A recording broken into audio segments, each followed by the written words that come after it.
Hey guys, welcome to Rrated Christianity. Appreciate you joining us. Today we're going to talk about a topic that it seems like it's come up lately more and more. It has to do, of course, with Israel. Cover your ears, Saulo. And, well, Israel and replacement theology. Many call it covenant theology, right? I'm going to ask you a lot of questions, George, the most I can without throwing up on myself because I downed all my food before we jumped on, as usual, and Davi always busts my chops about doing that. But we finished so late, I can't eat that late. Excuse me. So has Israel replaced the church? That's what replacement theology references, right? Yeah. Now, some people don't like calling it replacement theology. They call it covenant theology, that there's a covenant, but that I guess the church has taken over the covenant, covenant, or expanded the covenant. Okay, well, there's a Mosaic covenant, right? Yeah. And then there's Abrahamic covenant. And we don't see those people tripping over themselves to take over the Mosaic covenant, so you know it must be the other one. Yeah, the Mosaic covenant sins. Well, you're going to talk. Yeah. Where's the line forming? Trying to take over the. A lot of people understand that stuff. Yeah. So I think we need to break it down, and we need to understand that, and why. Number one, where this came from in the first place. Where did replacement theology come from? Oh man, yeah, it goes way back. It goes way back from the beginning. I mean, really, probably if you had to pin it down, within the first 4 to 5 centuries. So even if and I don't say this sarcastically, I mean it literally and scholastically, you can certainly there's plenty of information to back this up. A lot of scholastic work to back this up, and that is at some point, all the Gentiles in the church forgot that every single Christian that started the church in the time of Jesus and immediately thereafter happened to be these people called Jews. And so at some point, they actually forgot that, and they began to read the Bible from the prism of a non-Jewish person. And so you started saying, and I don't mean to just blame people. I mean, there were patristics. There were church fathers who took that view. I mean, chief among them probably Origen and Chrysostom, and I would say Irenaeus, to name just a few. But it became a pretty dominant view inside early Catholic Christianity. So it's not like it's some... Why'd you make that distinction? Because it was. I mean, I just want to point out to people that up until the Protestant Reformation, it's just a matter of history. This is not a dig on Catholicism. I mean, I've got my own criticisms of Catholicism, but I won't air those today. Just to simply say that until you get to the 16th century and the Protestant Reformation, Catholicism was the church. Yeah, exactly. There wasn't non-denominational Protestants. It was either, so if you were a Jew or a Gentile, and Gentile meant you were either an atheist, Hindu, Buddhist, or Catholic. If you were a Christian, you were Catholic. Sure. All right. Exactly. Yeah. I mean, and so this goes way back. But what's the origin of it? Why did that argument come up? What was the whole idea about replacing the Jews? Was it something to do with because they had rejected Christ, from my understanding? Yeah. I mean, this is why I think you're seeing a resurgence of it today for the same reason that you saw resurgences of it then. It is a historical fact that where you see replacement theology pick up in the church and in society, well, more true then, since societies were decidedly more Christian than they are today, certainly in Europe and the United States. Wherever you see a resurgence of replacement theology, you also see Jews running for cover. Because replacement theology and anti-Semitism have always gone hand in glove.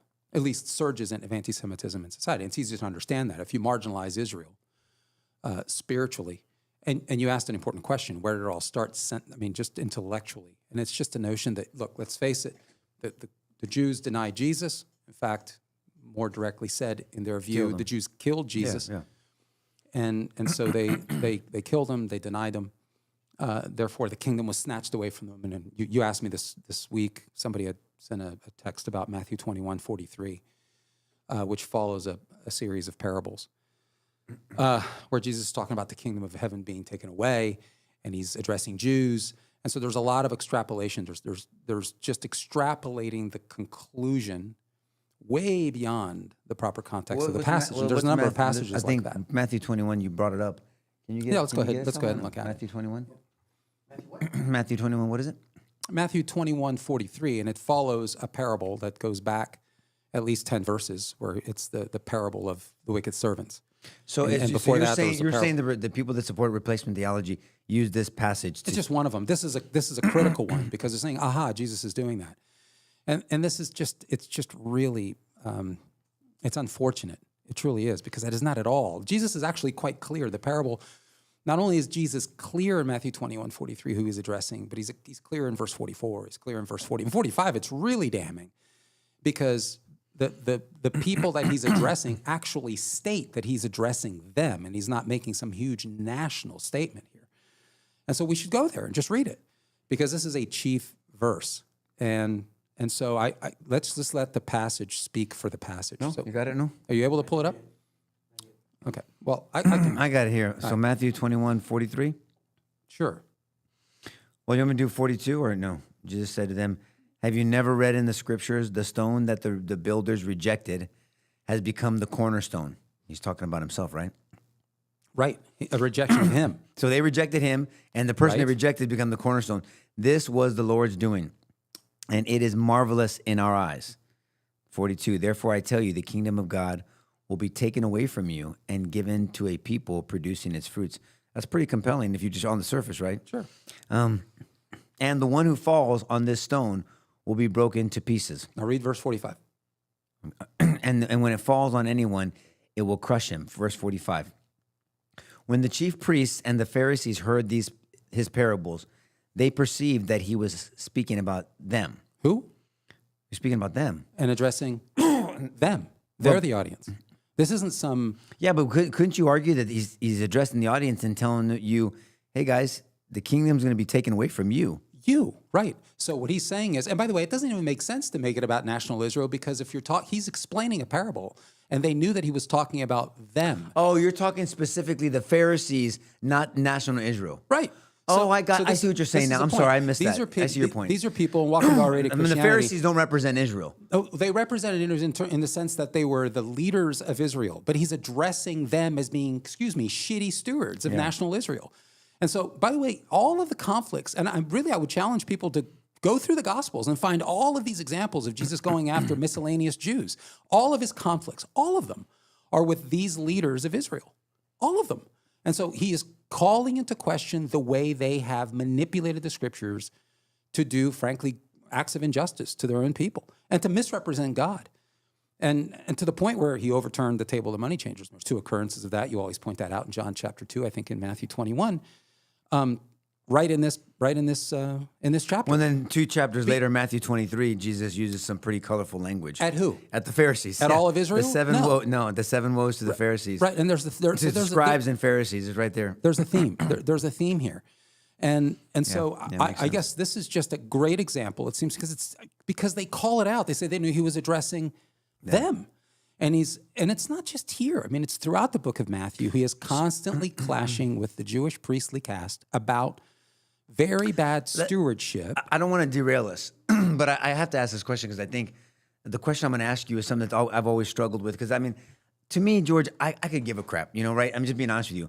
Whether replacement theology is biblical or not, I just want to follow Jesus. So if replacement theology is backed up by God's word, then I'm all in. If it's not, then I'm all out. I mean, I'm with Jesus. Seems like a reasonable position I don't care. That I take.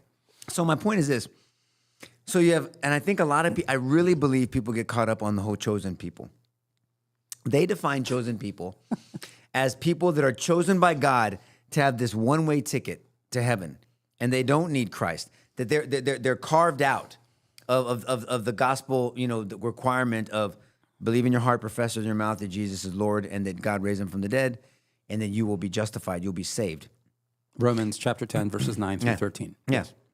So I think that's what many people believe. And then, okay, so if you say, well, it doesn't mean that, because we've answered that before, and we'll dissect it if people watching want us to again. It just means that God chose this people to usher in the gospel message to the world. Mm-hmm. We have a Jewish Messiah. We have to contend with that. That's just it. I mean, when he was on earth, he chose the ethnicity of a Jew. That's a fact. I mean, that's whether we like it or not. So that's fine. Yes. But, so you've chosen, that's why the chosen people can only mean that they were chosen for what? To usher in the gospel message, and that's it? Because it's just weird to me that if God chose this group of people to send his son to and to present the gospel message to the world, but every Jew that has passed away. And you know I'm going to go with on my time continuum. Okay. So the Jewish people before Christ, if they believed in Yahweh and they were circumcised, not of the heart but physically, and they were all in with Jesus. I mean, with Jesus as God, but you know what I mean. With Yahweh, they're with the Lord, right? Are we good there? Every Jew prior to Jesus. Okay. Right? Yeah. Who was a person of righteousness? It's not just any Jew because they're an ethnic Jew. I'm sorry. I said every Jew that said yes to Yahweh, that was in with God. Yeah, like Abraham. Abraham, Jacob, Isaac, all of them, David, right? To whom whose faith was ascribed to as righteousness, as he said to Abraham. Yes. So all I'm saying, pre-Jesus, all the Yahweh Jews, I'll just call them Yahweh Jews, sorry. All the Yahweh Jews, because if they weren't Yahweh Jews, then they're not, right? All the Yahweh Jews are with the Lord. Mm-hmm. Then Jesus on the scene. And every Jew post-Jesus that has not accepted Christ as the way, the truth, the life, John 14:6, and Romans 10:9-13, like you said, and if they passed away without Jesus, then they're separated. Well, let's from the make Lord. it more direct. Maybe Salo can look it up for us. Romans chapter 2, verse 11, Paul. Saul, I just called you Paul. Oh. I upgraded Salo. Right. You thought of Saul of Tarsus. He's the Saul of Tarsus. And he looks Jewish. Yeah. So I was going to say. Sideburns. I was Stupid. I was going to say that you always sort of couch it in no one gets a free pass terms. Yes, I always do Right. that. Romans chapter 2, verse 11. And I think that Paul was probably the guy who invented that concept. Can we bring it up, or is that possible? I have it here, but there it is. Right.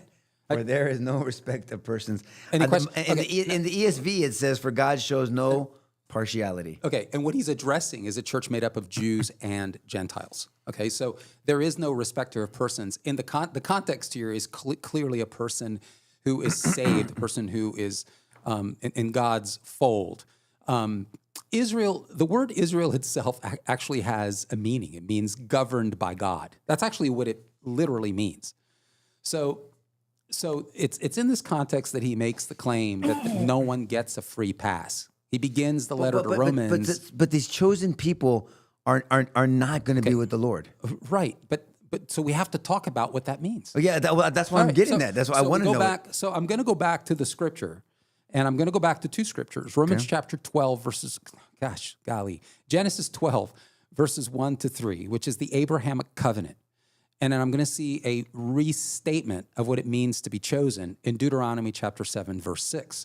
This is as they're about to go into... Romans 12 what? This is the famous Ted Cruz, Tucker Carlson deal, right? Yeah, which Ted Cruz just completely butchered, unfortunately. Yeah, that's terrible. It was just really a wonderful, just a terribly lost opportunity. And I will bless them. Go ahead. I bless them that bless thee, and curse him that curse you. That's King James. I like it. Thanks, all. And in thee shall all families of the earth be blessed. So that there's it's a tripartite, unconditional covenant. And the reason it's unconditional is because the context of Genesis chapter 12, because we're not going to read all of it, is that it's an everlasting covenant. It's reiterated again in Genesis chapter 15 when God ratifies the covenant. Abraham falls asleep, and then God is the only one who ratifies the covenant. He uses an ancient Near Eastern convention where he's literally walking literally in the middle of a split animal, which I realize is gross by our standards today, but it was a way to sort of symbolize a covenant. When you got into a covenant, it cost you something. When you got out of it, it cost you something. It cost that animal something. So God is the only one while Abraham's asleep, and the symbolism is powerful, and it shouldn't be missed on the reader.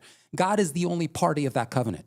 This is unconditional, meaning it doesn't matter that Abraham's descendants are dipshits and do dipshit things. That doesn't matter, and I don't mean every descendant. You know what I'm talking about. It's irrelevant because that's not what this is about. The Mosaic covenant hinges on conduct. It hinges on faithfulness of the Jews. So just so people know, so the Mosaic covenant was a covenant that God through Moses wanted to his people to be set apart and distinguished between other people. There was a lot of different tribes, different people, polytheistic, right? They're all worshiping all kinds of crap. And he said, I want my people to stand out. Yes. Right? I mean, so that's correct. This Mosaic covenant had to do with their conduct. Yes, being holy as God is holy, being a people that take holy just meaning set apart. So if everybody does A, these people under the Mosaic covenant should do B. Set apart for the exclusive worship of Yahweh. Right. And so what does that look like? And then there's a series of stipulations which we talk about, which should govern their conduct. And conduct matters because conduct is the only way that we know as a community of believers whether you actually believe what you've professed internally. Well, Jesus said right? that I think you judge a tree by its fruit, right? So he cared about, why do you call me Lord, Lord in Luke and say, not do what I say? So Not a new concept. Yeah, Jesus, it's the same. In fact, that's what Jesus does. That's a great point. That's part of the Sermon on the Mount. And Jesus is actually reiterating the principles of the Deuteronomic Code. And so all of this is very consistent. God cares about conduct because as we are learning now, because we're going through an Old Testament survey. Love it. And what we're learning is that the keeping of the covenant is a welcome card. It welcomes. God knows that his presence is welcome because you actually comport yourself in a way that emulates that you are his kid. So it matters how you conduct yourself. It's always mattered. It's mattered in the Old Testament. It's mattered in the New Testament. Now, what we had is a bunch of people who took God out of his own law. They said, we got it from here, thanks very much. And they basically sought to identify themselves with the law versus then identifying themselves with the lawgiver. So the whole relationship thing got lost, which is why they fell on their faces. That's an interesting parallel to what happens in the New Covenant as well. By the way, we have the same problems today, right? We want to do Jesus without Jesus. We want to do Jesus on our terms. And I know God gives us free will and free agency. I get that. I absolutely, because he doesn't want a bunch of robots. Of course, he could have made a world where there was no evil and people chose him, but then there wouldn't be a relationship. He'd be a bunch of robots. Got it. But I think what I've struggled with over the years, and I think people that I've conversed with, is that God has his chosen people that are going to hell. I know because there's no other way to say it, right? Because let's talk about what chosen. But that's correct. Well, sure, but he's got people who profess to be Christians and they're going to hell who too. are allegedly chosen. I got it. And who are, but at least they're pretending to be fake, going the right way. These people are just rejecting Messiah, and so I'm not going to let you off. Not that you're trying to get away. I think there needs to be a clear understanding is what does it mean to be his chosen people? Because I understand in the context in which it was stated, you've got three components of this unconditional blessing. Verse 3. Yes, unconditional covenant. The first one is land, seed, and blessing.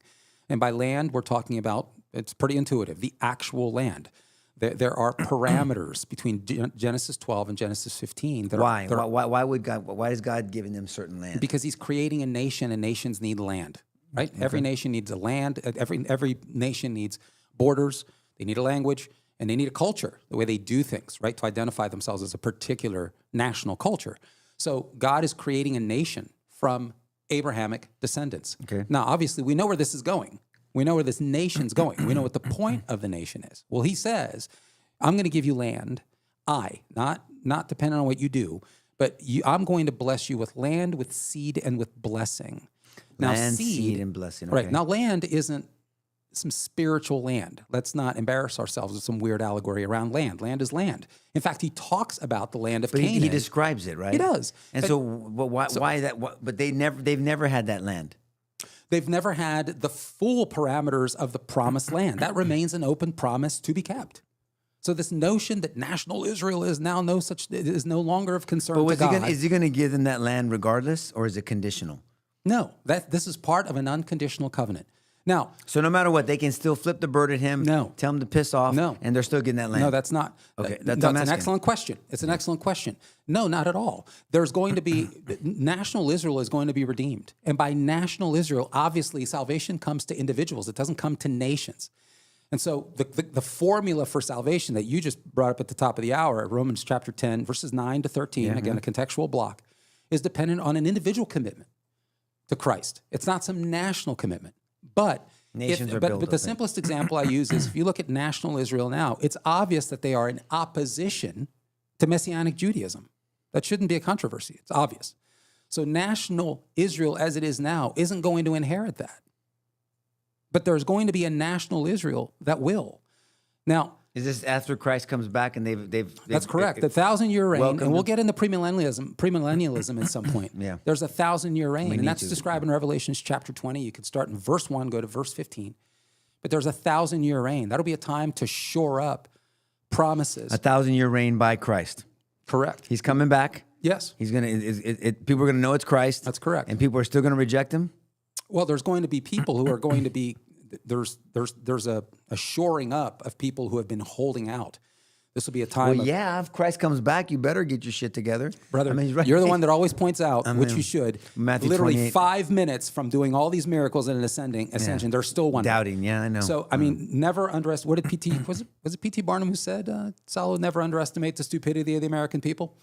It's not just Americans. Yeah. So I mean, this is the human condition, but. Notice that we've touched already on 5 major topics here. I'm just trying to get back to these 3 components. So I'm sorry. Three components of this unconditional covenant: land, seed. Seed and is blessing. meant to be interpreted. We know that it should. Seed is descendants, because he talks in descendant terms immediately thereafter. How many descendants? Because they don't have a lot of them. No, he says as many as the stars. Too numerous to count. But but they're not there yet. So we got. Well, I mean, there's a nation. There's a lot of people. So I mean, I don't know if it's. He's using a metaphor there to describe the number of descendants that Abraham's going to have. He's going to build a great nation. So this is not. There's a metaphoric component in the sense that the seed, the spiritual seed and physical seed of Abraham is Jesus, but it's also descendants, because he talks about it. He mentions descendants in multiple places throughout the Old Testament. He's not just talking about Jesus the seed, because replacement theologians, it's a bit of an oxymoron, but replacement theologians try to allegorize the entire thing, which would be absurd, because if you look at the original context, he's clearly talking in the context of a nation. So the seed has a spiritual component and it has a physical component. Now, Jesus didn't spontaneously appear. He is a descendant of a lineage, right? And then so there's the seed, and then there's the blessing. What's the blessing then? Well, the blessing is twofold. So, Israel will be blessed, a blessed nation. Any nation that is responsible for ushering in the coming Messiah, who is the Savior, not of Israel, but of the entire world, including Israel. That's a pretty significant blessing. I don't think that's trivial. And then he also says that they're going to be a blessing. So they're not only going to be blessed as a nation as a result of that privilege, which they squander in many ways. Fair enough. You could argue the United States is squandering a lot of its grace. You've been talking about in those terms. So every nation, to some extent, you could make that claim. Well, Israel squandered a lot of that grace in the Old Testament. True enough. So there's the sense in which they were privileged to bring about Jesus, but there's also the privilege of really being blessed as well, right? As the people who are chosen to bring about Jesus. So it's twofold. They're a blessing to the world, since Jesus comes from them. Salvation is from the Jews. And then they're also blessed as a result of that. I mean, do you see any other nation that God is working with as a shepherd in the Old Testament other than Israel? Yeah, No. salvation doesn't come from the Jews themselves, but Christ came as a Jew. That's what that means, right? Sure. Yeah, exactly. Because people that aren't saved can't save you. Correct. Right. Yeah, I was trying to make the comment in context, but I'm glad but you're I'm pointing sure it someone out, because I don't want has that somebody to hear question. that in isolation. So what would you do? So let's play a game. You're on with Tucker Carlson, and you say you would know that it was Genesis 12:3, first of all, and he asked you the question he asked Ted Cruz about. So is the Israel that you're talking about in Genesis 12 the Israel of today, led by Bibi Netanyahu and the nation of Israel today? Well, I would say yes and no. Okay. No, it's the same. Explain both. Well, I mean, it's Israel. It's a national component. It's a one for one. That's the nation of Israel. And I've heard all kinds of ridiculous arguments that somehow genetically they are not genetically the Yeah, same. I've heard that. I mean, it's just really absurd, and it's completely factually untrue. I mean, there have been plenty of genomic studies that show the people a significant portion, not all of them, because you have non-Jews who have married into Judaism. But sure, I mean, there are alleles, genetic markers inside that genetic population that trace back to ancient days. So that argument's completely out the window, and it's just an absurd argument. But if you would ask me, I would say yes and no. Now, how no? Well, because it's not a theocracy. It's still not a theocracy in Judaism. A theocracy is one where it's, even constitutionally, God's at the top of the Constitution. There's no such thing in Israel right now. I mean, you've got a parliament, basically. And it's a democracy, but it's not a theocracy. So this in Genesis 12, it was a theocracy that they were discussing. Well, not yet. Remember, this is Abraham.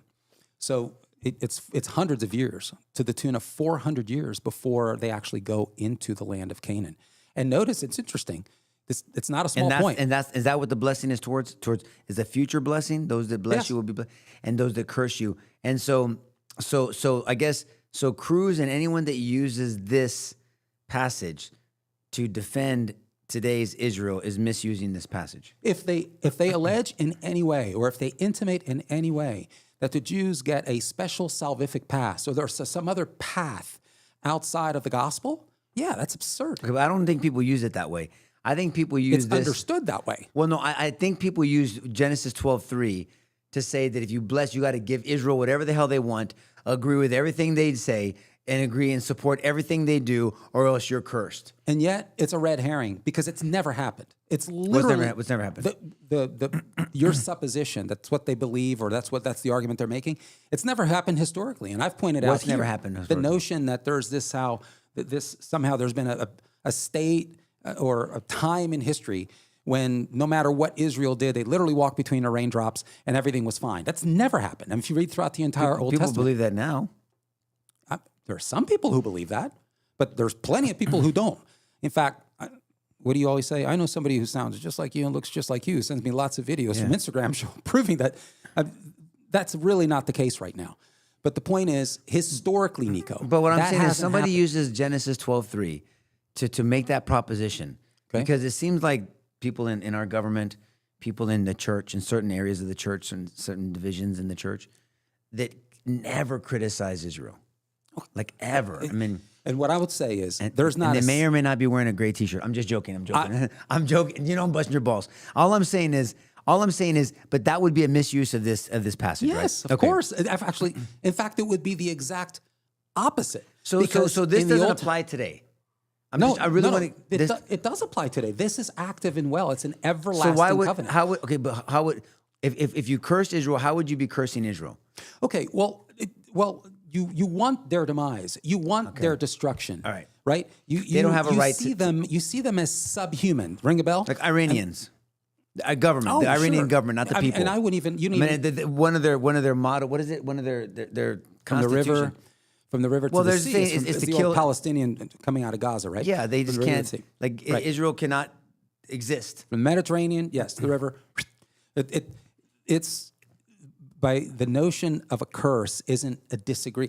Do you disagree with Nico or do you curse him? That would be absurd to suggest that they're the same thing. So the entire Old Testament is riddled with God disagreeing with the Jews. So was he anti-Semitic? Exactly. I tell that to people all the time. He was silent to them for 400 years.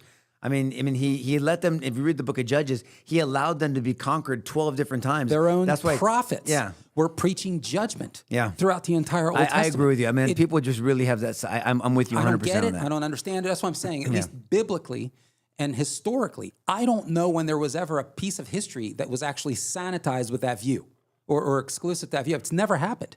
So the point is that this is an unconditional covenant. And then if you flip over to Deuteronomy chapter 7, you get chosen language. And so this is what Deuteronomy what? Deuteronomy I want to put a 7, bow on this thing, just Genesis 12, because it comes up all the time. So with all due respect, the senator misused this quote. I mean, this passage. Because I think he tied Genesis 12:3 to why he supports Israel. Am I right? But didn't explain it. So it left it open to interpretation to the kinds of conclusions that you're bringing up that replacement theologians would object to. Right. And that's a problem, man. He left that on the table and he shouldn't have. And so here we are. And it's not because of him. This happens left and right, where you've got people who know they should support. In your support of Israel, I'm so sorry, it's like cross-examination, but I want to get to the point. In your support of Israel, do you contemplate in your thinking Genesis 12:3? Well, sure. So it's part of it, or it's just... No, of course it is. Yeah. Okay. And what part of it? The blessing, you mean correct them, but they have a right to live? Because God has... exist? God has an everlasting covenant with Israel. Okay? The land. It does not include coming to him or being saved apart from Christ. I got that. Okay. No, I'm with you on that. But he has an everlasting covenant to national Israel. Okay, what do you mean by national Israel? I mean that the nation of Israel, this is a national proposition. There's a national land. There are national land parameters. That's going to be shored up. Yes, that's right. You will have a national Israel. And remember, you've got a Davidic king who's going to sit in Jerusalem. He's going to be a Jewish king, meaning in the sense that he came through the ethnicity of the Jews. That's Christ. He's going to come back and he's going to rule in Jerusalem. That's a national proposition over a Jerusalem that bows their knees. What does the replacement theologian, I know it's a weird word, but what does the replacement supporter say about that, about Revelations and Jesus That's coming an excellent back? question. So replacement theology and supersessionism are the same thing. And I actually think supersessionism is a better way to represent it. They believe that the covenants made between God and Israel have been superseded By the church. By the church. And I always found that's funny because we've got the church referenced in two places in Matthew chapter 16 and 19. And the reality is that the church doesn't mean anything like we use it today. It simply means gathering. That's it. And so that's been extrapolated into this kind of political entity now. We got to be real careful. Ecclesia, right? Is that how it translates? Right. We got to be real careful because what we've done is we've interjected into the Gospels an understanding of church that isn't even in the Gospels. Okay, so when you say can you do people make the argument? Can you make the argument that national Israel includes or doesn't include the government of Israel today? Well, national is going to include a government. Do I think Bibi Netanyahu is going to be part of that? No. Okay, got it. and neither does Salo. Right. But No, I promise you Salo doesn't. national Israel and national Israel means just what it means. You've got a nation, and you've got a governance of the nation. But the national Israel, the leaders of nation, imagine for a moment of them being in submission to Jesus Christ, lovers of Christ, supporters of Christ, followers of Christ. That's the nation of Israel in the time, right, in the eschatological era, eschatology meaning end times. Yes.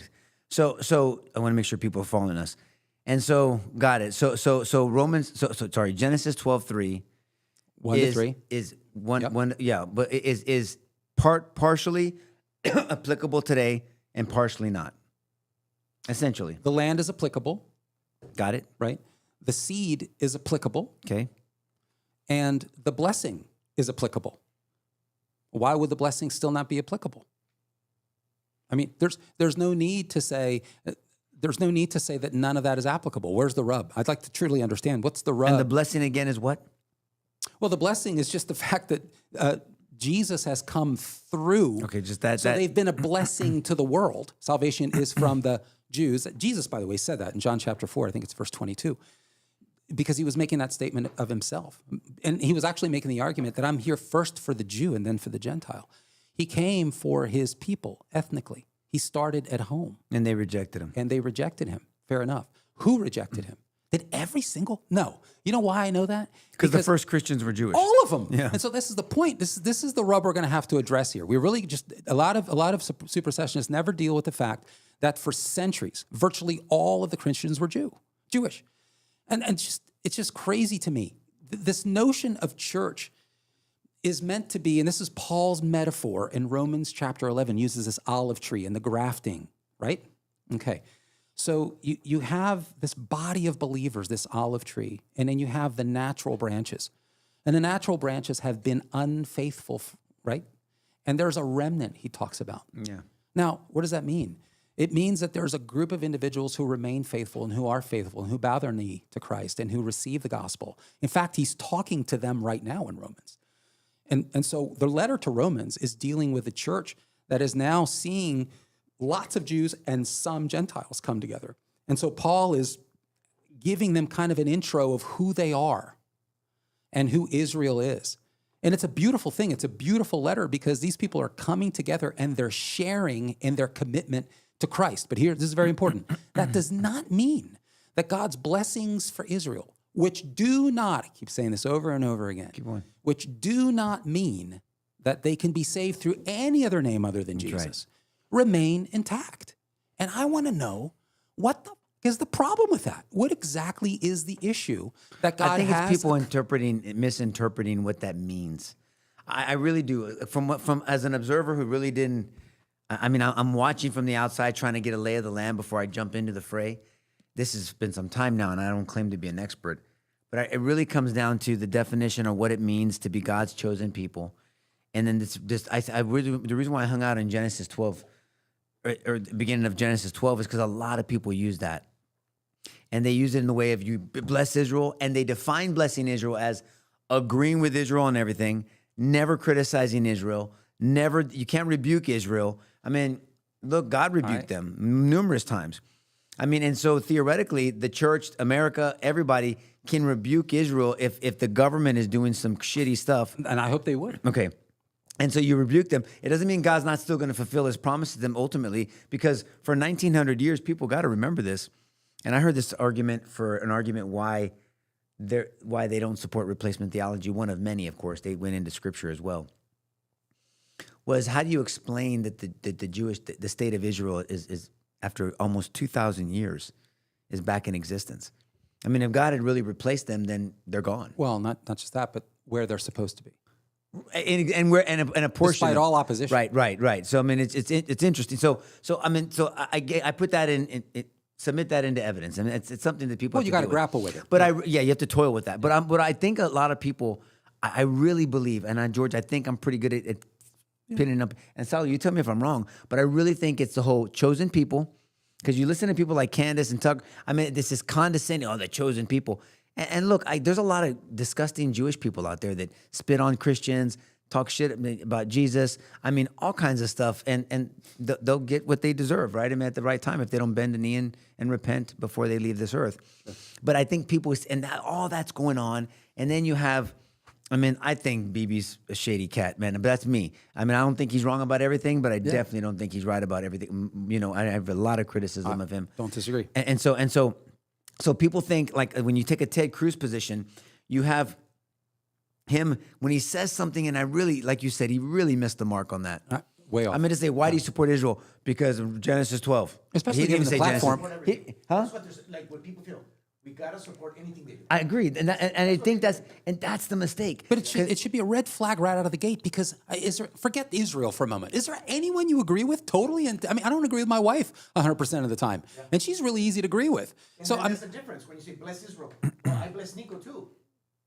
Right? What's the difference between me blessing? Well, we should talk about that. We can talk about that. What's so in the context of blessing and blessing Nico. Well, brother, I'm gonna tell you something that Brother George said a few weeks ago, and I thought it was good. Blessing Israel also includes correcting them. Dare I say, rebuking them if it's appropriate. So if it's appropriate. What's the difference then between them and us? What do you mean? What do you mean? What do you say if I bless and correcting them? Okay, well, Salo, in a sense, there's no difference. But in a sense, there's a huge difference, because history matters. And so as a nation, I bless the nation of Israel. I bless them because God has blessed them. So what does it mean to curse Israel? Again, and this isn't a mystery. You don't have to go too far, especially today on the internet, to see what cursing Israel sounds like. You've got people who are literally looking for their extermination. I mean, it's not just people from an Islamic background, and it's not just sort of the Palestinian cult that we see just sort of heaving horrors down on Israel. I mean, it's just people who say nasty things about Israel in an anti-Semitic way. What do I mean by that? Anti-Semitism, the spirit of anti-Semitism goes to the notion that there's something inherently wrong with the Jew. And this has led to many anti-Semitic, and I mean violent, well-documented upsurgences in society against Jews that have led to their extermination. And you've heard me say in here many times, people ought to look up the pogroms, P-O-G-R-O-M-S. And I think throughout the ages, you've seen exterminations. It always starts like that. Censorship, and you're isolating. You're very sensitive to that, and rightfully so. But I think some people take that your ultra sensitivity to that, because you see where it goes, as you're over, like you're. I'm just trying to answer Silas. I know, brother. To bless. Well, I pray. I don't pray violence on Israel. No, of course not. I pray for blessing on Israel. Yep, I agree. I pray for the peace of Jerusalem. I pray chiefly that their leaders and their people would come to a saving knowledge of the Lord Jesus Christ, first and foremost. Because the country's not run very biblically. I mean, they're very progressive. There's a lot there's a lot that goes on in Israel that's not kosher, if I can use a word, no pun intended, to biblical understanding, right? It's the most consistently Christian country in the Middle East. Oh, okay. Really? Is there? I mean, compared to Yemen, I got it. Well, I mean, I think that's saying something. I mean, okay. Yeah, and I'm going to compare them to France too. Yeah. Or how about the UK? How's the UK doing? Well, they got dominated. Those idiots. They gave their country away. They gave their country away. Those idiots. Post anything in Israel online about Islam, for instance, you don't have a constable show up at your door the next day. Yeah. Okay, so what I'm saying is, in terms of freedom of speech, freedom of conscience, it's the closest thing to America, which is why the same individuals who hate America tend to hate Israel. It isn't America, but it's the closest thing to America in terms of its constitutional ideals that you're going to find anywhere. I think it used to be, with the exception of Europe. It's not anymore. Certainly in the Middle East and Europe. That's not nothing. That's something, Right. and it's something critical. But we can get into the politics of it. But I just want to point out that what we see is an unholy marriage today, and I said it up front. We see an unholy marriage between supersessionism and this sort of virulent anti-Semitism that we see, a sort of constant ill wishing on Israel, and the fundamental belief that there's something fundamentally wrong with the Hebrews, with the Jews. Yeah, I think the people are nuts when they do that. Like Candace, Tucker, Dave Smith. I mean, these people, Saulo, sorry. I mean, these people, because look, Israel is, I mean, I just, The ones that were protecting them too. And the ones that were protecting them too. Who? As extreme as Tucker could be in Candace, there's also the extreme are the ones protecting. And why'd you say that? Hold on, I want to understand what you're saying before I criticize Like it. a lot of people they go against Candace, going the other way, the other extreme. Other extreme where? The Protecting the Jews. Oh yeah. Look. No one gets a pass. Yeah. The Christian doesn't get a pass. So why would the Jew? Yeah. I look at everything through the lens of the gospel and the Bible That's the and the issue, full right? counsel of God, Old and New Testament, as we're studying the full counsel of God, and no one gets a pass. And for anyone that advocates that anyone gets a pass, from the Jew to the Gentile to the Christian, no one gets a pass. So I'm with you on that. But when Tucker and Candace. And Tucker has said some stupid stuff about Islam lately that he's lost all credibility with me. Really has. That I can't imagine that guy's not bought out. But and then Candace is just, I mean, salivating hatred towards Israel. It just seems unreasonable when she says zero about Islam. And and you can't even compare. And I have dear friends of mine and a good buddy of mine that thinks that Islam and Israel and Judaism are like, they're not even close. You're never going to win that objective fight to an unbiased jury. There's no way. Islam and its ideology, when militantly applied, based off the Hadith, the Quran, and the Sirah, I mean, they just can't compare. And it just drives me nuts how people are silent. Their hate for Israel is so over the top that they actually defend Iran and Islamic ideology, like Tucker has. Tucker has lost his ever-loving, I want to say it that way because this is still some nice Christian people listen to this, so I'm not going to use the F word. But I mean, he's lost his mind. Just absolutely lost his mind. And now not everything he says is wrong, but man, he's just lost so much credibility with me. It's really a shame. But I guess back to our story about replacement theology. So you believe biblically, and I know you're going to go through some scripture, that the scriptures does not support replacement theology, right? No, not at all. The exact opposite. And so I was looking it up and wanted Salo to, because I can't project it on the screen here. I don't know if you can, Salo, but I think it's worth bringing up. Romans chapter 11. There is, and I just want to point this out, we can't go through every single verse here, but we can certainly get to the heart of the context. Start with Romans 11:1. That's fine. 1 through 3. That's an interesting. I was in my study. No, go more than that. Well, I know, but I'm just saying, just start with that. I mean, go to that verse tells 7. you. 1 to 7? Yeah, go to Okay, Romans 1 to 7. And then we'll skip Romans over, 11. We'll skip over some of the bridge and we'll go to 17 and 18. You want me to read it? You going to bring it up, Sal, or what? 11:7. You and your damn new King James. Or your King James. You can't even speak English. Why are you doing King James? Like a Mexican can't even speak English. So I'm going to More higher. I'm going to read ESV because I can't read that English script. So they're Islamic country these days anyway. So what does it matter? I asked then, has God rejected his people? So this is his people, right? This is the Jews. Right. By no means. By no means. That's why I wanted to start there. Yeah. For I myself am an Israelite. So we have clearly he's talking about Israel, a descendant of Abraham, a member of the tribe of Benjamin. God has not rejected, just in case you didn't hear the first time, God has not rejected his people whom he foreknew. Do you not know that the scripture says of Elijah how he appeals to God against Israel? Lord, they have killed your prophets. He's talking about Israel, right? Doing horrible things, Saulo. Lord, they have killed your prophets. The Israelites killed God's prophets. They have demolished your altars, and I alone am left, and they seek my life. But what is God's reply to them? I have kept for myself 7,000 men who have not bowed the knee to Baal. Watch the parallel. Keep going. Keep going. Verse 5. So too, at the present time, Yes. there is a remnant Yes. chosen by grace. Now, is this Calvinism or no? What do you mean remnant chosen by grace? Chosen. They still had a choice, though, right? Well, if you're chosen by grace, how does that mean you're precluded a choice? I'm asking rhetorically. So he chose us by grace. But we still had free will to reject him. What was the mechanism? What is the mechanism by which God chooses people to enter into fellowship with him? Grace. We're saved by grace through faith. Yeah, that's So all. it doesn't say excluding faith. It's grace through. Okay, I'm just making sure this can. Sure. I'm thinking like as I'm in the audience. Cross-examine mind. Yep. But if it is by grace, it is no longer on the basis of works. Otherwise, grace would no longer be grace. Okay. What then? You said go to 7, right? Please. What then? Israel failed to obtain what it was seeking. The elect obtained it, but the rest were hardened. And it is written, God gave them a spirit of stupor, eyes that would not see, and ears that would not hear, down to this very day. Keep one. Yeah, please. And David says, let their table become a snare, a trap, and a trap, a stumbling block, and retribution for them. Let their eyes be darkened so that they cannot see and bend their backs forever. So he's differentiating. I'm going to ask you to skip down to 17 and 18 because this is important. He's differentiating between those who are faithful in Israel and those who have not been faithful in Israel, who have led Israel astray and who have been hardened, never in any danger of accepting good advice, who've rejected Christ.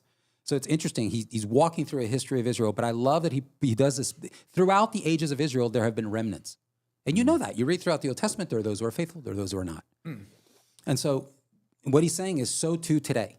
There are people who are faithful. Even today, right now, there's a remnant.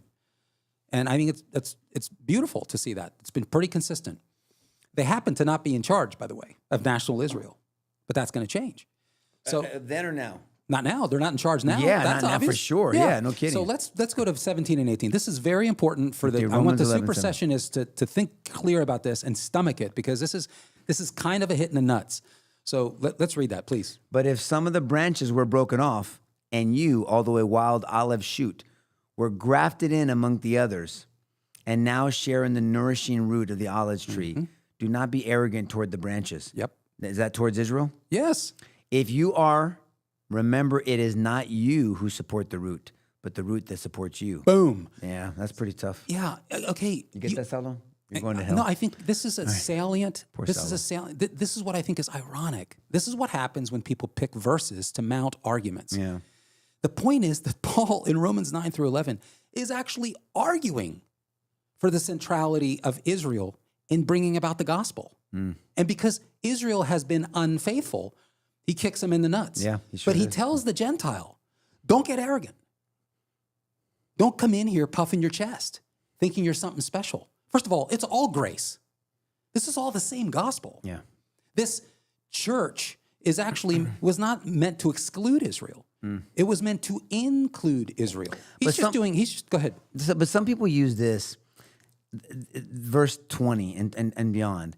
That is true. They were broken off because of their unbelief. But you stand fast through faith, so do not become proud. But so what do you mean they were broken off? Remember, he's talking to Jews. I understand. 95% Jews. So he's talking to Jews who are every bit as is Israelite as the people who are not faithful. And so he's talking to Gentiles now. Let's just be careful. People read that with their 21st century No, I mean, Gentile he's saying, eyes. but they were broken off because Yes. of their unbelief. Who is he talking about? And Well, what does it mean to be broken off? This is a nation that is out of compliance. God isn't using look around. God isn't using Israel because they're not being faithful, but that's not a disowning. So this is a partial. There's a remnant. This is a partial, and it's temporary. It's not complete and exhaustive. So what and does permanent. broken off mean? I mean, hermeneutically, because I'm In the context, these are people who have rejected Christ. okay. And so there's no question that some will be permanent. They're not going to change their mind. But there's a remnant who are faithful. In fact, he's addressing them right now through the letter of Romans. Broken off means they're not in communion. They're detached from God's purposes, Got it. God's gospel purposes. And so, I mean, listen, he spares no one here. He doesn't spare the uncompliant Jew, and he Right. holds the compliant Jew to a great standard. And then he reminds the Gentile, don't get arrogant. I mean, you've come in now, you've been grafted in. Don't get arrogant. That's why he started with the message of grace. So I don't know how you can read Romans 9 to 11 and come away with literally the exact conclusion that Paul was meant to communicate unless you're reading this through replacement theology presuppositions. And I think that's dangerous. This always goes back to step back. Why is Paul writing this book? Read the whole thing. Don't read a verse. And then can you please go back, if you would, to Romans chapter 9, because the argument starts in 9. And let's go to Romans 9:6, if you could. Mm-hmm. But it is not as though the word of God has failed. For not all who are descended from Israel belong to Israel. Mm-hmm. And not all are children of Abraham because they are his offspring. The actual translation says, for they are not all Israel who are of Israel. And so who are they? Who would they be? Yeah, so the word, as I mentioned, the word in Hebrew literally means governed by God. And obviously what he's saying is not everyone born in Israel is governed by God. Look around right now. There's a lot of people in Israel who are not governed by God. But you have this you have this notion that just being an Israeli today doesn't automatically translate to belonging to God, which can only come, that's his argument, can only come through repentance and faith in Jesus. My point is that Paul makes it clear no one gets a free pass, and he started that in Romans chapter 2. He continues that into Romans 9. And so I'm not trying to derail us. No, go ahead. But can because I've heard this and I've thought this, but I'm not saying this is my position. Can someone make the argument that the Jewish people worship a different God because they don't understand God's true nature? Because he's not. I mean, they don't believe in triune God. I don't know that they don't even believe in the Holy Spirit, right? I mean, so it's not the same God. I mean, I'm asking.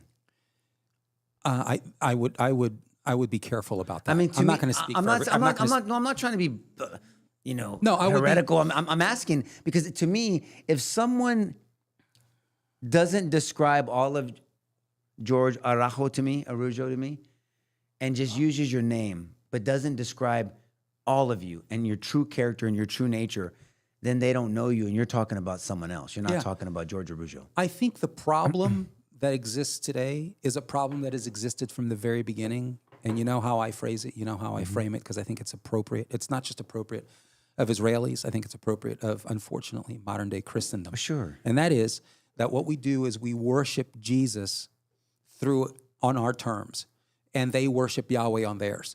And that's been the problem from day one. This is the problem that Paul rails against. So you could argue that it's fundamentally, at the end of the day, a different God because you've made him into your image. Right. And so, but if you're going to do that, but there's nothing is there anything heretical about me saying something like that? No, I mean, I think the way you phrased it. Because God, here's how I heard Yahweh's it. the same.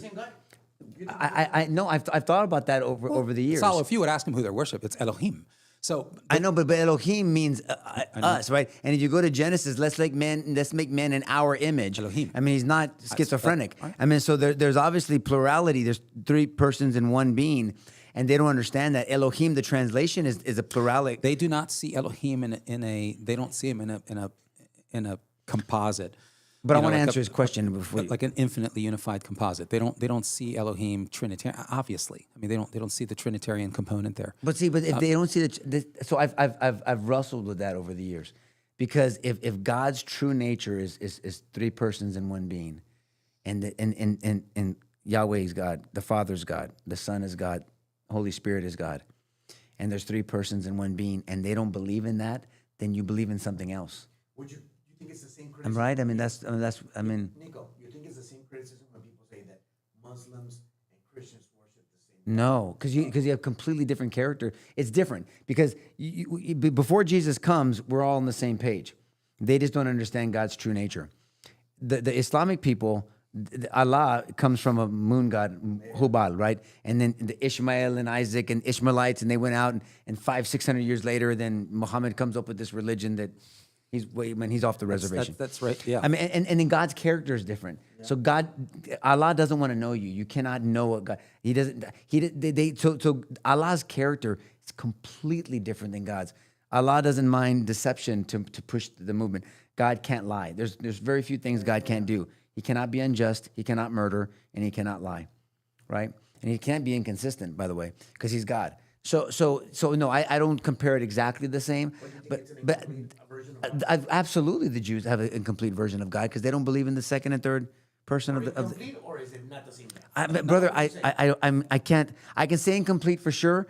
When you say not the same person, it doesn't automatically put you in the same boat as Islamic people. But yes, it does. So in the sense does? that Why? Well, let me just explain that because you've covered a lot since Salo asked, and I it was important that I let you finish. But the worst sin that you can commit, as you know, in Islam is shirk, and that's a violation of Surah or chapter 112, verse 1 in the Quran. It's because they're strict monotheists. And so the notion of associating anybody with Allah is blasphemy, and that is, that's punishable by death. Mm-hmm. Okay. In Judaism is a strict monotheistic faith.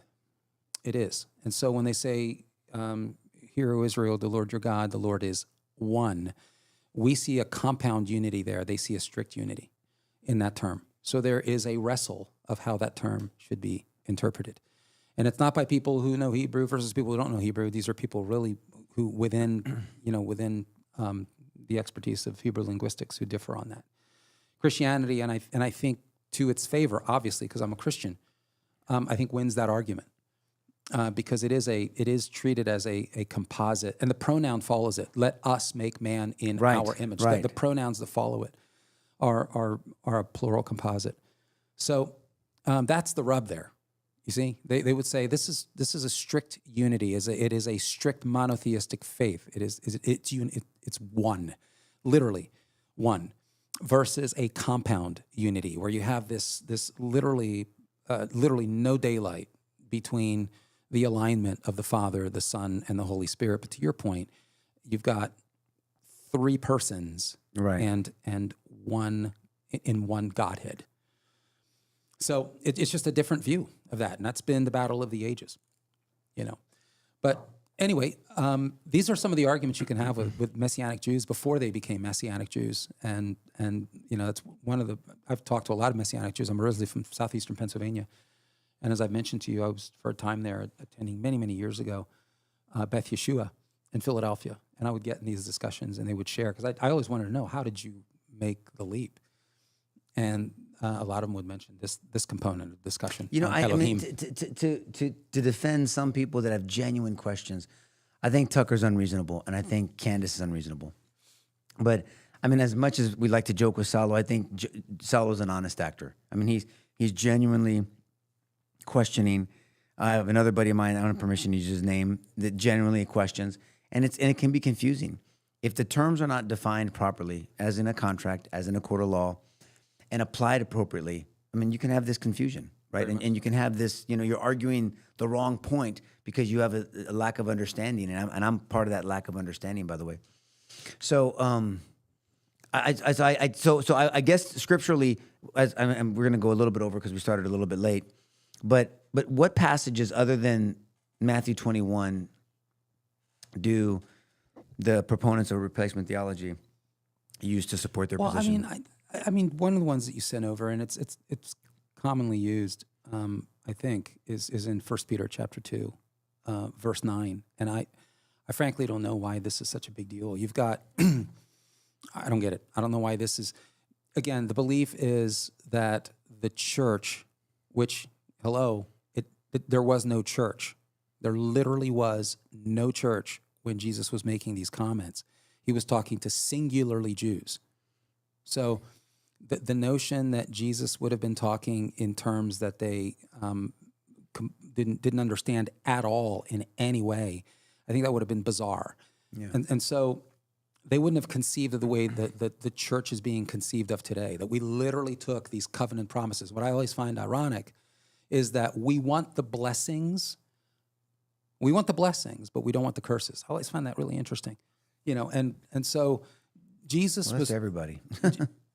Yeah, how convenient. Friends with benefits, right? That's what we want. That's what we want. And we want that. And only we benefits, want that. but only benefits. Only benefits.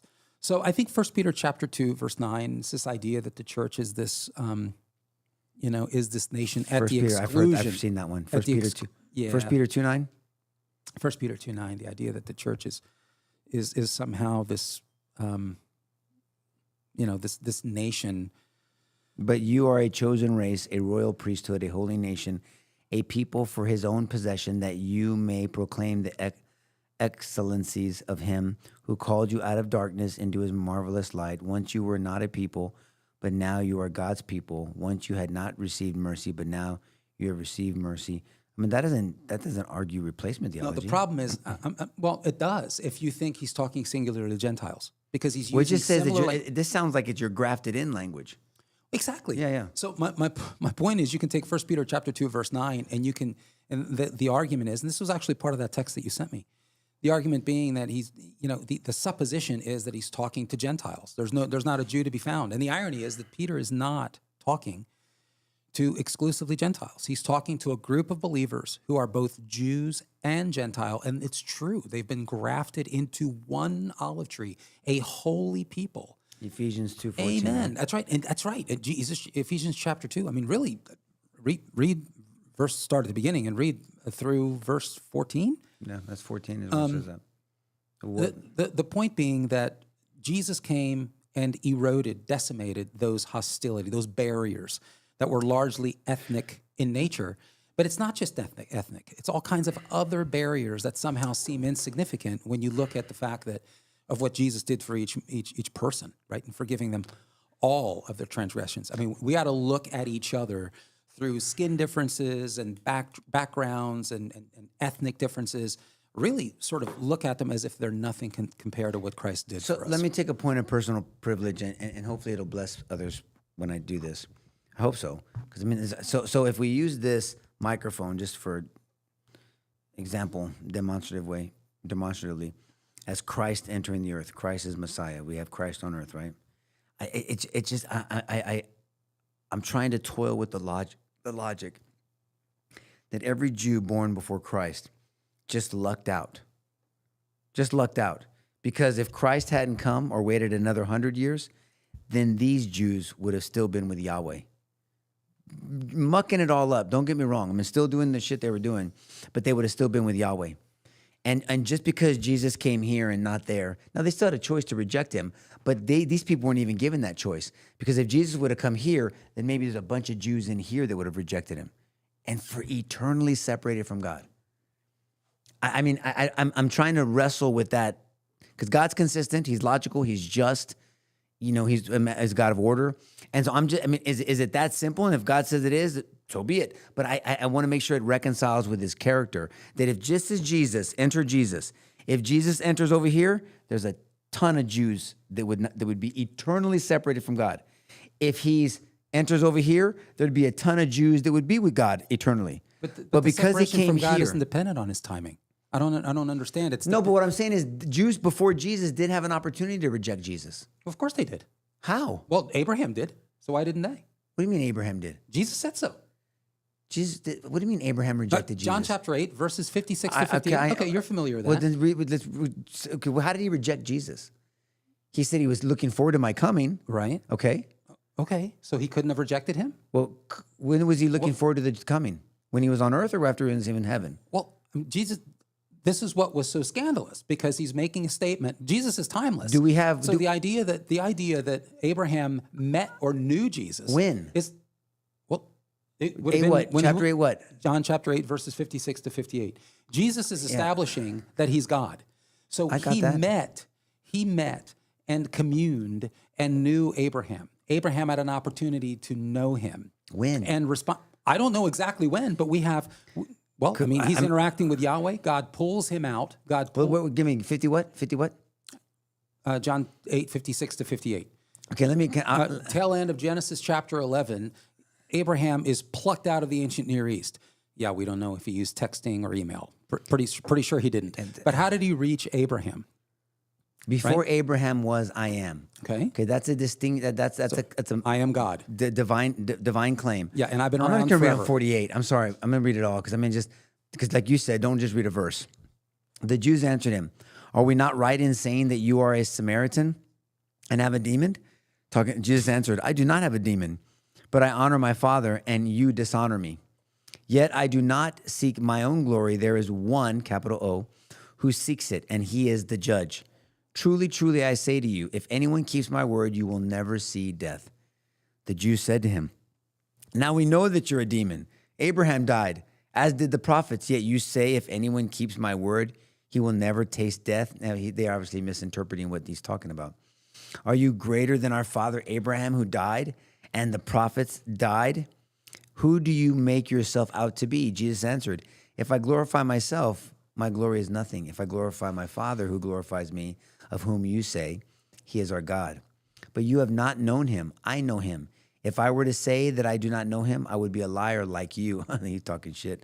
"But I do know him, and I keep his word." That's not in there. That's the NLT translation. "Your father Abraham rejoiced that he would see my day. He saw it and was glad." See, Mike, when I've always read that, I always looked at that as after Abraham left this earth. He left this earth. No, why? Well, who says that was why Abraham was? What scripture do we have that Abraham saw Jesus? Because this is about Christophany and theophany. This is about the manifestation of God in the Old Testament. And there's a number of, so let's just start at the beginning. In Genesis chapter 12, we have But how would Abraham see his day if he's not on the earth when it happened? What I'm saying is that the messianic realities seemed to, according to Jesus, seemed to be something that Abraham would have apprehended, that he would have known about. I don't know the how. I get it, but we do have. But what I'm saying is theophanies. Which say what that is real quick. Say what that is. And I always tell you, in the New Old Testament, I think every theophany is a Christophany. But a theophany is a physical manifestation that kind of points.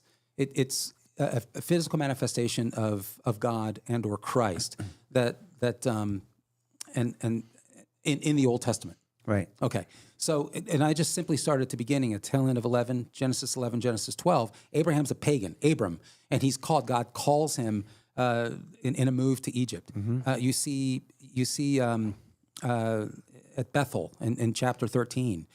You see Melchizedek in chapter 14, which we then find out in Hebrews chapter 7 through 10, specifically chapter 7, where Melchizedek is a theophany, really.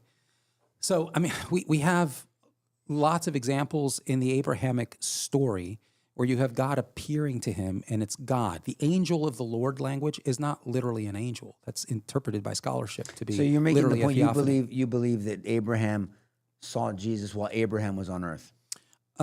Yeah, I do. Okay. I do. I'm not going to argue that, but scholarly. That's. Well, no, I'm saying I'm not pulling that out of thin air. I'm saying we have. So your father Abraham rejoiced that he would see my day. When though he never saw his day, he saw it and was glad. When did he see it? Well, we don't know the full extent when Jesus appeared to him. We don't know the full extent of conversation between Abraham and Jesus. We know what the texts tell us in 12, 13, and 14, and 15, and 16, and 17. We have theophanies in almost every chapter of Genesis where Abraham is involved, and then where Abraham is not involved. So there's appearances of God.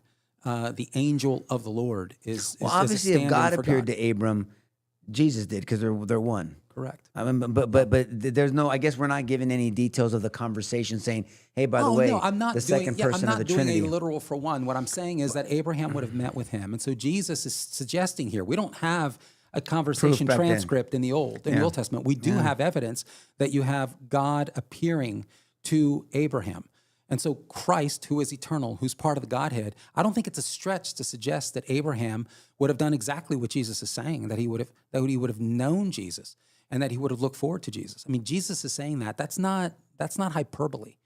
There's no hyperbolic language there. So I'm just simply suggesting that if he can do it for Abraham, which is how we got in this conversation, if he can do it for Abraham, I don't know, and he can assign someone's response to him in faithfulness as righteousness, then, and you look at the covenant, really, the circumcision of the heart. But he didn't do that to anybody else. So no. So how would somebody other than Abraham get that? What's the covenant about? The Mosaic covenant given at Sinai.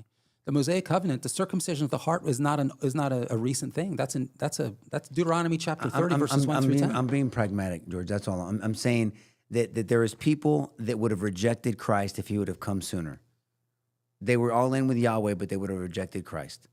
I mean, some people would have done that. People that said yes to Yahweh and are presumably with him would have rejected Christ. And if Christ would have come later, there's people that would have been with Yahweh that didn't have the opportunity to reject Christ. What you're saying is that they would have accepted Christ if the timing had been different, period. Or rejected Christ if the timing would have been different. But yes. Right. So, but what you're saying is that God would then if Jesus say, would have come you're over here, screwed there's people because you missed the arrival of Christ. I'm not taking a position. I'm just critically thinking. Isn't that the inference then? Well, no, it's not an inference. I'm asking. I'm looking because I know that God is consistent. Yeah. And His character is good. And all I'm trying to. What I'm really doing is I'm having a focus group and anticipating my litigator on the other side. This is what I do for trial, by the way. Sure. I think about me arguing the other way, and if I can be ready for it inside of a trial. So I'm doing a focus group. Sure. Publicly about this issue. All I'm saying is, if Christ came earlier, people would have rejected him here, and then they would have been separated. But they would have eternally. rejected him for the same reasons had he not come earlier. So the reasons are a hardening of the heart and a rejection of him. The fact that he came when he did doesn't mean that people are automatically disqualified because they would have otherwise believed. Because now you're making a Calvinistic argument that basically, hey, that's the way it was kind of. They didn't really have a choice, but I want to defend against that because I don't think Calvinism is the point is that reflects God's character at all. But all I'm saying is, but realistically, if Jesus would have come 100 years later, okay, people that rejected him wouldn't have rejected Yahweh. And all I'm saying is, you're separated from God eternally if you reject Christ once He showed up on the scene. That's all I'm saying. I'm just trying to prepare for the criticism on the other side. Jesus shows up here. If He shows up here, there's people here that would have made it, so to speak, because they didn't have an opportunity to reject Christ. If He shows up here, there's people that would have rejected Him sooner. So that's all I'm saying. I'm just trying to look for the. I want to make sure that I can defend. I'm not saying God's character is not consistent, because it is. It's my lack of understanding. Well, I mean, if the conclusion is that you have no daylight between God the Father and God the Son, and the covenant is the same, which is that you have righteousness assigned to you because of your faith in Him and in covenant, meaning in relationship, that covenant was with Christ. Okay, so Christ is simply Yahweh of the old. So there's no question that obviously if Jesus is here, you have less excuse. But that doesn't mean that now, because Christ isn't here, let's say 100 years pre-Christ, that becomes a de facto excuse for rejecting Yahweh. Because there were lots of people who were in covenant. There were lots of people who were in relationship with Him. In fact, that was the basis. It wasn't just sort of keeping laws. That wasn't the basis for a relationship. The relationship was always the circumcision of the heart. They took it as a literal sort of de facto keeping of rogue laws, but it was always relationship-based. In fact, that was the description. They rejected that. They rejected relationship for Yahweh for ritual. But the relationship basis with Yahweh, who was Jesus in the Old Testament, Jesus is Yahweh. So that was always the same way. So I guess my point is, I was trying to hear you out. I would resist the notion that Jesus showing up when He did automatically disqualified a bunch of people before, because had He come before, because it's not just about timing. I'm not saying it disqualified them automatically. I'm just saying what would have happened. I just think practically, I don't see how you can't agree that if Jesus comes 100 years earlier, there's a bunch of people that didn't reject Him because He wasn't on the scene that would have rejected Him. And then if He came 100 years later, there's people that rejected Him that wouldn't have rejected it because they didn't have an opportunity to reject Him. That's all I'm saying. Well, the I'm not opportunity making a claim. I'm the just opportunity asking. to reject Yahweh, Christ incarnate in the first century, the opportunity to reject Yahweh had always been there. Had always been there. Now, if the argument is, obviously, if Jesus shows up, that's a boatload of grace that we have that previous generations didn't. Fair enough. And obviously, our excuse is less for rejecting Him. In fact, Jesus kind of makes that argument when He's talking to the Pharisees. He's basically saying, you guys are so stupid that it actually doesn't even matter. I mean, you killed the prophets. You've been doing this forever, and so not a big surprise that you're doing this now. The point is that you didn't need Jesus to show up to buy into the covenant with Yahweh. Now that He showed up, your excuse is like nil. It's zero, because you have God incarnate. You have this incredible manifestation of grace where God dwells among men. What's your excuse? Fair enough. That's a good argument. But the idea that somehow you could say, well, it's because he was there, so you couldn't reject him because he was so convincing. But 100 years earlier, well, God, I rejected you because Jesus came 100 years after me. That's not going to fly. Because there were plenty of people pre-Jesus who had stepped up and given their hearts to Yahweh in covenant. So you could make the argument that it was much more convincing, but I don't think it's a de facto excuse. No, I'm not saying it's a de facto excuse, Daddy. I'm thinking practically. I know God's I don't think you're saying it. You're doing focus group language, but yeah, I'm just trying to make sure that I can answer the question and that I can back it up. But I want to use your answer. What I do know, just because I don't know an answer, doesn't mean. I mean, I can trust God's character and not know an answer. What about the Aborigine and whatever and this tribe that's never? All I know is God's just, man, and His character is good. And so He's going to do the right thing. He's going to make the right decision. Exactly. I don't need to know all the facts because I have enough information about God's character. No, there's people right now. We don't need to go to the Jewish example. There's people right now, and I mean, new tribes are being discovered every day. I don't think that's an exaggeration, of pockets of people who conceivably have obviously never heard of the gospel of Christ. So if they perish, and there's no missionary that makes it to them, do they perish eternally?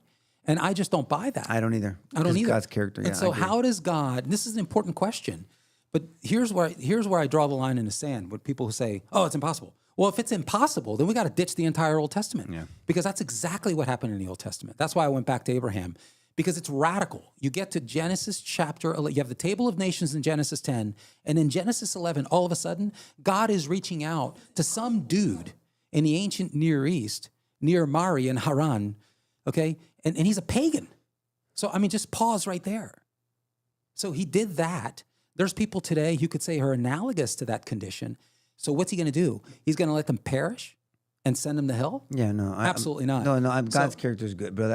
I'm not, that's not my issue at all. I agree. So that's where I think we need to land. Well, look, I mean, we can talk for, this gets detailed, nuanced. The definitions matter. The language matters. The translation matters, which is hermeneutics. The linguistics matter because how they talk and what they meant by that expression. And we've left a lot on the table, too. Oh, brother, we can't. There's no way. We already went over. We've got prophetic comments, and we're going to do this in Old Testament survey. Throughout the entire law and the prophets, you've got chosen language, and you've got Davidic covenant, and you've got an eternal governance